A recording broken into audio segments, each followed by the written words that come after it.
lire ça. Psaume 108, verset 14.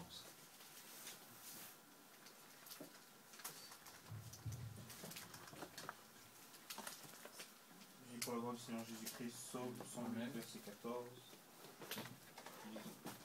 Avec Dieu, nous ferons des exploits. Celui qui écrasera nos adversaires. Amen. Amen. Avec qui?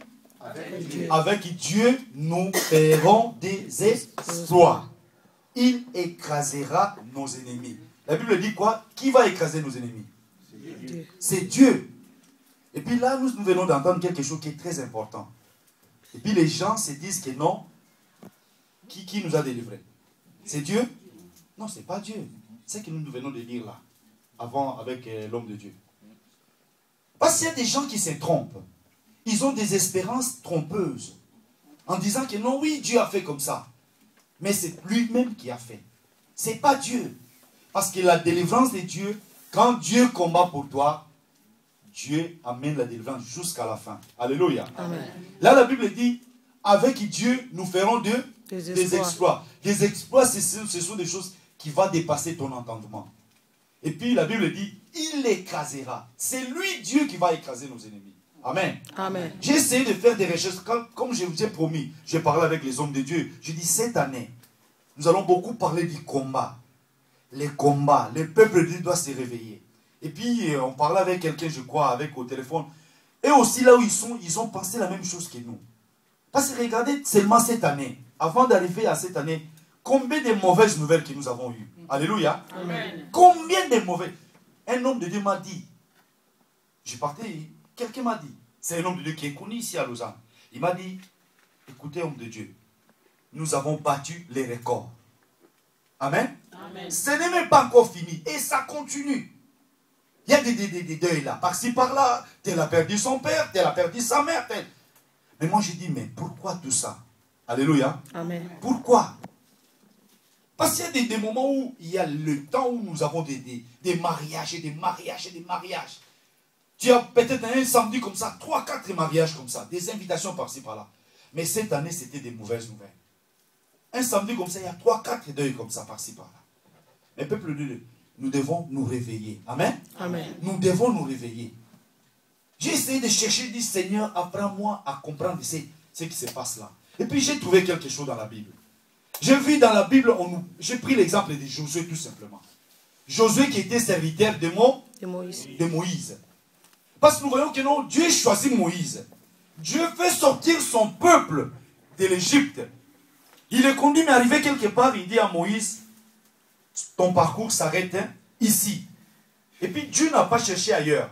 Il regarde à côté de Moïse, il voit quelqu'un qui travaillait pour Moïse. Alléluia. Amen. Quand je lis ça dans le livre de Josué, on ne dit pas que non, Josué serviteur de Dieu. Alléluia. Amen. On dit Josué serviteur de qui? De Moïse. De Moïse. Moïse, il servait Dieu, mais Josué, il servait Moïse. Quand Dieu a pris Moïse, Dieu, il choisit Josué. Pour continuer avec son peuple. Parce que je vous ai parlé une fois ici, la traversée de la mer Rouge, n'est-ce pas? Que les peuples d'Israël, ils sont comme nous. Aujourd'hui, peut-être toi, tu es là. Tu es baptisé, peut-être tu n'es pas encore baptisé. On peut ouvrir la porte, comme ça il y a un pain courant d'air. Tu peux être baptisé ou ne pas être encore baptisé. Mais les enfants d'Israël étaient baptisés. Alléluia. Amen. Dans l'Ancien Testament, on n'a pas dit que nous, ils étaient baptisés. Mais quand tu entres dans le Nouveau Testament, on dit qu'ils étaient baptisés comme nous. Et ce qui leur est arrivé, ça nous arrive aussi. Ils sont sortis de l'Égypte. Nous, on est sortis du monde. Si réellement tu es sorti du monde. Vous savez, nous vivons les temps où les gens n'aiment pas la vérité. Les gens aiment que non, tu vas quelque part, on vous parle beaucoup de bénédictions. Je vous dis une chose. Moi, personnellement, j'aime prêcher la vérité. J'aime dire aux gens la vérité de la parole du Seigneur. J'aime dire aux gens, non, il faut faire comme ça, il faut vivre comme ça. Parce que vous savez, si à l'église, nous vous parlons beaucoup de bénédictions, nous préparons les gens avec leurs bénédictions pour aller en enfer. La bénédiction ne sauve pas. La bénédiction n'amène pas au ciel. La bénédiction, ce sont des preuves que Dieu agit. Alléluia. Amen. Que Dieu, il est vivant. Mais si Dieu, il est vivant, le plus important, c'est que non, aujourd'hui tu dis dans ton cœur que non, moi j'ai la vie éternelle. Alléluia. Amen. Dernièrement, je prêchais dans une deuil là, comme ça. J'ai dit, est-ce que tu préfères mourir sous la bénédiction et aller en enfer, ou mourir avec ta maladie, aller au ciel? Alléluia. Qu'est-ce que tu préfères? Je préfère mourir avec ma maladie et aller au ciel. Parce que ma maladie à moi ne va pas au ciel. La maladie touche quoi? Les corps, n'est-ce pas? Mais les corps physiques retournent où? À la poussière. Quand les corps retournent à la poussière, moi, mon esprit, ce qui est en moi, ce qui fait ce que moi je suis, ça part au ciel, n'est-ce pas? Parce que Dieu cherche les hommes et les femmes qui sont saints, qui sont agréables devant lui. C'est ça ce qui est très important. Hein? Amen. Parce que la Bible dit que non, l'homme est tiré de la terre et il retourne à la poussière. Mais il y a des gens qui cherchent la bénédiction au-delà même, au niveau même des péchés devant le Seigneur. Paul dit quoi? Il dit, j'ai prié au Seigneur, j'ai demandé 3 fois au Seigneur. Hein? Seigneur, enlève cette écharpe dans mon corps, enlève cette souffrance dans mon corps. Dieu m'a dit que non, ma grâce te suffit. Parce que moi j'agis, malgré la souffrance qui est en toi, moi j'agis au-delà. Alléluia. Amen. Parce que lui, il avait des problèmes dans son corps, mais il priait pour les gens. Les gens étaient guéris, les gens ils recevaient la solution. Pour dire toujours que non, Dieu ne regarde pas tout ça. Alléluia. Amen. Cherchez la vie éternelle, mes bien-aimés. Cherche la vie éternelle. Quand je lisais cette histoire, je vis l'histoire de Josué. J'ai vu que non, Dieu dit à Josué, fortifie-toi. Parce que c'est lui qui a pris la tête du peuple d'Israël. Il dit, fortifie-toi, fortifie-toi. Sois fort, sois fort. Mais une chose, il ne faut pas se détourner, ni à gauche, ni à droite de la parole du Seigneur. Alléluia. Amen. Que le livre de la loi, la Bible dit que le livre de la loi ne s'éloigne pas de ta bouche. Il faut la méditer jour et nuit. Mais pourquoi Dieu dit à Josué ça? Parce qu'il le fait que nous, pour que Dieu marche avec toi, ma soeur, pour que Dieu marche avec toi, mon frère, pour que tu puisses sortir vainqueur de ces combats, il faut marcher avec le Seigneur. Alléluia. Amen. Si tu marches, tu te promènes, tu avances, mais si tu avances avec le Seigneur, tu as la victoire. Il y a beaucoup de gens qui avancent seuls, parce que Dieu n'est pas avec eux. Dieu n'est pas avec eux. Parce qu'ils vivent, selon ce que nous avons lu ici avant avec l'homme de Dieu, Dr. Georges, que nous, ils vivent avec les péchés. Dieu avec les péchés. Non, ils ne sont pas ensemble, le peuple de Dieu. Alléluia. Amen. Dieu avec les péchés, ils ne sont pas ensemble. Tu peux dire, j'avance avec le Seigneur, mais si tu avances dans le péché, oublie que Dieu, il est avec toi. Alléluia. Amen. Oublie que Dieu, il est avec toi.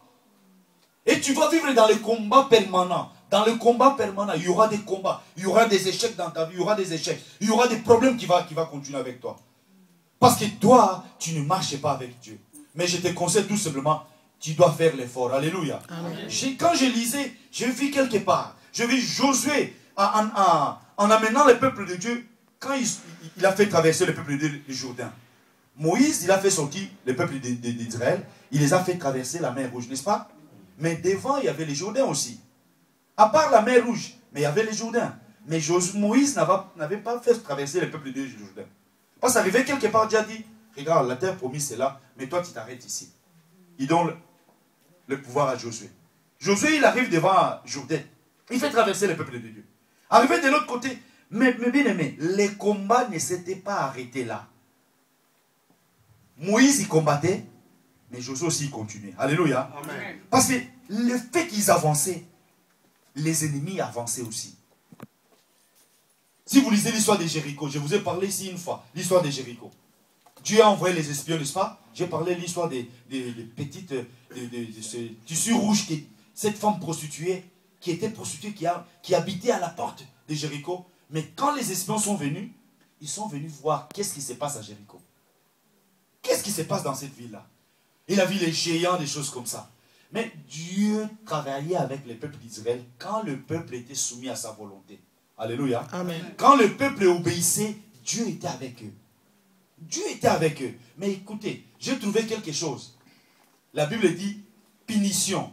Le peuple ont péché. Hein? Dieu dit quelque chose et ils font autre chose. Les peuples pêchent devant le Seigneur et Dieu les abandonne.